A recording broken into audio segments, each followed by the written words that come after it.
Door திறந்து அந்த producer கீழே இறங்கினாங்க. கீழே இறங்கிட்டு எடுத்த உடனே, என்னடா என்ன பெரிய பெரிய பெரிய ஆர்டிஸ்டா, பெரிய ஹீரோவா, இப்போதான் வந்திருக்கேன், 4-5 படம் பண்ணியிருக்கேன், என்ன படம் கொடுக்கல, மேக்கப் போட மாட்டியா? உங்களெல்லாம் எத்தனை பேர் பார்த்துருக்கேன்டா, ரோட்ல அலையண்டாதீங்கலாம், கேரக்டர் கிடையாது, ஒன்றும் கிடையாது, போடா. நான் வந்து என்னங்க நீங்க தானே சொன்னீங்க, அதனால நிற்கிறேன்னு சொன்னா, வீட்டுக்கு போ, கேரக்டர் கிடையாது.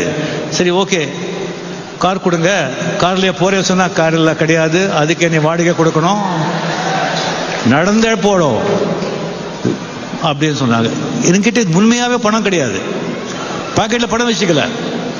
இந்த மாதிரி நான் என்ன தப்பு பண்ணேன், இவ்வளவு அவமானப்படுத்தாருன்னு சொல்லிட்டு ஏவிஎம் ஸ்டுடியோல இருந்து அப்படியே நடந்து வர்ற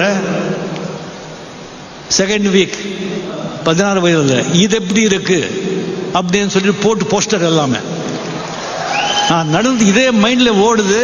அந்த பஸ்ல போறவங்க எல்லாம் இது எப்படி இருக்கு, இது எப்படி இருக்குன்னு கேக்குறாங்க. எனக்கு வந்து இப்படி நடந்து போயிட்டு இருக்கு, இதை பார்த்து சொல்றாங்க அப்படிங்கிறது என் மைண்ட்ல. பின்னாலே ஒரு 4-5 பேர் பருட்ட இது எப்படி இருக்குன்னு வர்றாங்க. என் மைண்ட்ல எல்லாம் என்ன ஓடுதுன்னா, இதே கோடம்பாக்கம் ரோட்ல ஃபாரின் வண்டி எடுத்துக்கிட்டு